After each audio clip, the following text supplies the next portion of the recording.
जी जनाब, अस्सलाम वालेकुम। मेरा नाम अहमद रहमान ख़ान है। एक बड़े अजीब केस की तरफ आपकी तवज्जो दिलवाना चाहता हूँ जनाब।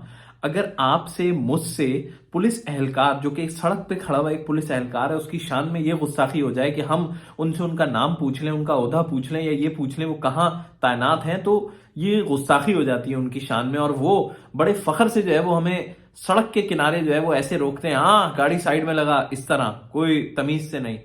लेकिन इसके बरक्स अगर आप सेक्रेटरी हैं या सिंध डिपार्टमेंट में ही किसी महकमे में अच्छे ओहदे पर तैनात हैं, फाइज हैं, तो आप कुछ भी कर सकते हैं। आपके पास हर चीज का लाइसेंस मौजूद होता है।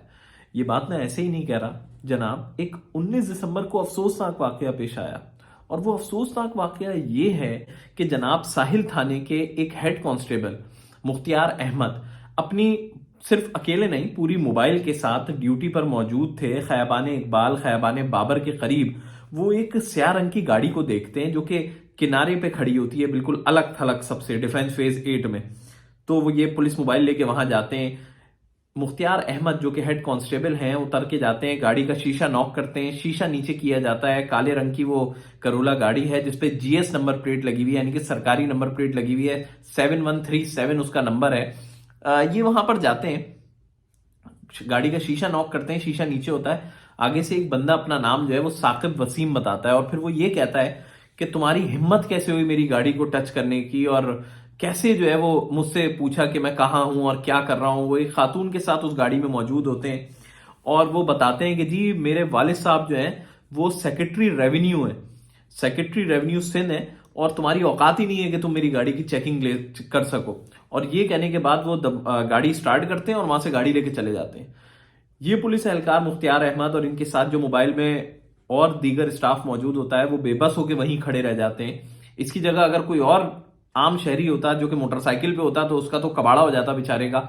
उसकी तो मोटरसाइकिल को भी ये मोबाइल में चढ़ाते और उसको भी मारते हुए जो है वो मोबाइल में बिठाते। लेकिन क्योंकि वो सरकारी गाड़ी में सवार था, उसने एक अफसर का नाम बता दिया था कि मेरे वालिद साहब ये हैं, तो पुलिस एहलकारों ने कुछ नहीं किया, उसने गाड़ी दौड़ाई, वहां से निकल गया। लेकिन इसके बाद उसकी दीदा दिलेरी देखें कि वो दोबारा गाड़ी लेकर आया और उसने गाड़ी लाके उस पुलिस एहलकार जो कि मुख्तियार अहमद है, जो कि सड़क पर खड़ा हुआ था, उसको गाड़ी लाके मारी, और ऐसी मारी कि उसकी दोनों टांगे टूट गई, उसका हाथ टूट गया। वो ये 19 दिसंबर का वाकया है। अच्छा, जो और नफरी वहां पर मौजूद थी वो उसको थाने लेकर जाते हैं मुलजिम को, कि उसने इस तरह की हरकत की है और गाड़ी जानबूझ के पुलिस एहलकार को जो है वो लाकर मारी है और उसको जान से मारने की कोशिश की है। लेकिन बल्कि कोशिश क्या की है, वो मर भी सकता था। थाने लेकर जाते हैं, लेकिन जाहिर सी बात है असर और रसूख का इस्तेमाल होता है और वो वहां से साकिब वसीम जो है वो चला जाता है उस थाने से।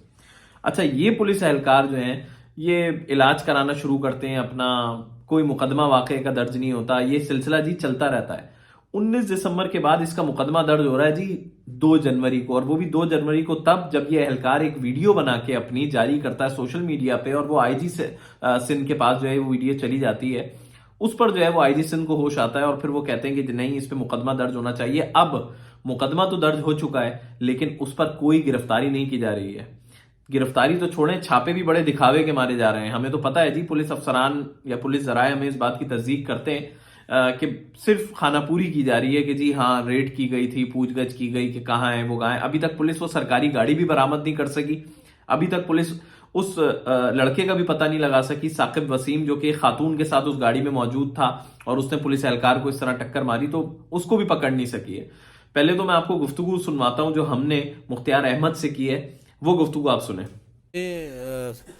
साहिल थाने में ड्यूटी करता हूँ और वहाँ पे जो है मोबाइल पे मैं बैठा हुआ था तो एक गाड़ी मशकूक में लगी। तो मैंने उसके करीब गया, उसको चेक किया तो एक आगे एक लेडीज एक लड़का बैठा हुआ था। उन्होंने चेक किया कि वो मुझे ये कहा कि आप पुलिस वालों की क्या औकात होती है, आप गाड़ी चेक करते हो, आप मुझे कोई चेक नहीं कर सकते। ऐसे करके वो आगे निकल जाएगा। फिर आगे उसने जाके अपना नाम वगैरह कुछ बताया कि जी किस, जी कौन हूँ, क्या हूँ? सर, वो उसने अपना नाम साकिब बताया, साकिब वसीम बताया, और उसने अपने वालिद का नाम वसीम शमशाद अली बताया कि मेरा वालिद साहब सेक्रेटरी दाखिला रह चुके हैं। ठीक है, ये बताया। वो आगे जाए गालू गलूज देता, आगे निकल गया। उसी रोड पे मैं अपनी गाड़ी मोबाइल में बैठे नहीं लगा, मैंने कहा चलो ठीक है, निकल गया। मैं अपनी मोबाइल में पीछे बैठे लगा, उसने आके मुझे पता ही नहीं चला, कुछ ही सेकंड में मुझे उसने उड़ा दिया, जिससे मैं 3-4 दिन हॉस्पिटल में था, बेहोश हो गया था। अभी मैं होश आया तो मुझे पता चला मैं हॉस्पिटल हूँ, जिससे मैं 2 टांगे और 1 बाजू टूट गया।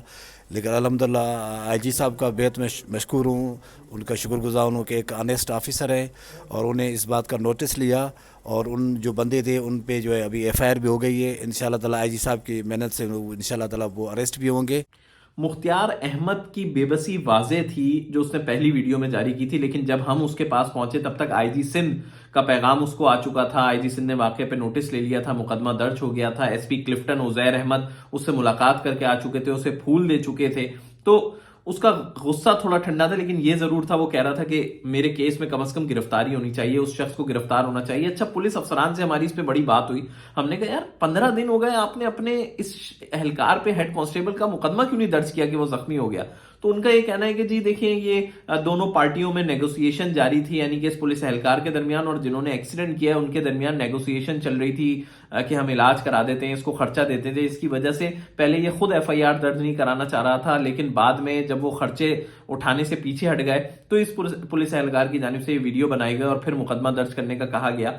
लेकिन मेरा सवाल उन पुलिस अफसरान से यह है कि बहैसियत महकमा आपकी क्या जिम्मेदारी थी? उसने किसी आम शहरी को नहीं मारा था। अव्वल तो किसी आम शहरी को भी वो मारे तो आम शहरी का हक है कि वो मुकदमा दर्ज कराए, लेकिन उसने एक डिपार्टमेंट के एहलकार को जो कि वर्दी में मलबूस था उसको निशाना बनाया था। आपको तो खुद से मुकदमा दर्ज करना चाहिए था और फौरी तौर पर उसकी गिरफ्तारी करनी चाहिए थी। ये नहीं करना चाहिए था कि थोड़ा सा प्रेशर आया, असर और रसूख उसने इस्तेमाल किया तो आपने थाने से ही उस शख्स को जो है वो जाने दिया।